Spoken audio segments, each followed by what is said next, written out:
Hello' everyone, আকৌ এটা মোৰ নতুন মিনি ব্লগলৈ সকলোকে স্বাগতম জনালোঁ আৰু লগতে ইংৰাজী নৱবৰ্ষৰ সকলোকে সিংহভৰা শুভেচ্ছা জ্ঞাপন কৰিলোঁ।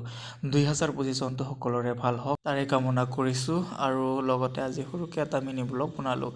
আৰু আজি লাষ্ট ডিচেম্বৰ, কিন্তু মই ভিডিঅ'টো দেৰিকৈ দিম কাৰণ মই এডিট কৰিবলৈ সময় পোৱা নাই। আৰু ইয়াত দালি বইল কৰিছোঁ, তাৰপিছত লোকেল চিকেন অকণমান আনিছোঁ। আজি লাষ্ট ডিচেম্বৰ বুলি অকণমান ৰুমতে দুজনে পাৰ্টি কৰিলোঁ, যিহেতু গাঁৱত নাই, গুৱাহাটীতে আছোঁ।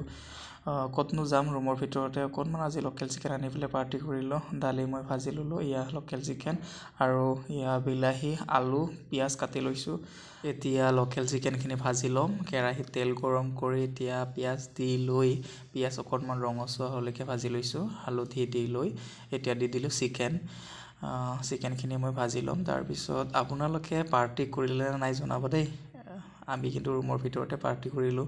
এতিয়া দি দিলোঁ সোৱাদ অনুযায়ী নিমখ, তাৰপিছত অকণমান চিকেনখিনি ভাজ খোৱাৰ পাছতে দি দিলোঁ কাটি থোৱা আলু আৰু বিলাহী। খাবলৈ কেনেকুৱা হয় নাজানো আৰু দেই, খালেহে গম পাম। আৰু এতিয়া অকণমান লৰাই লৈ এতিয়া দি দিলোঁ গৰম পানী। তাৰপিছত এতিয়া এইখিনি ঢাকোন মাৰি দিম আৰু সিজিবলৈ, মাংস আৰু আলুখিনি সিজিব লাগিব নেকি। তাৰপিছত অকণমান পানী শুকোৱাৰ পাছত দি দিলোঁ মছলা।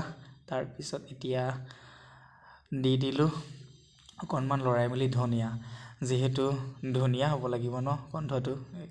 আৰু আপোনালোকে কি খালে, ক'ত খালে জনাব। আৰু এতিয়া আমাৰ ফাইনেলি হৈ গ'ল। দুজনে মানুহ, দুখন কাঁহীত ভাত বাঢ়ি লৈ এতিয়া আমি বহি গ'লোঁ। আমি এতিয়া খাওঁ, আপোনালোকে চাই থাকিব ভিডিঅ'টো। যদি এইখিনিলৈকে চালে বহুত বহুত ধন্যবাদ সকলোকে। আৰু সকলোকে লাষ্টত হেপী নিউ ইয়াৰ। সকলোৱে ভালে থাকক, কুশলে থাকক, হাঁহি থাকক।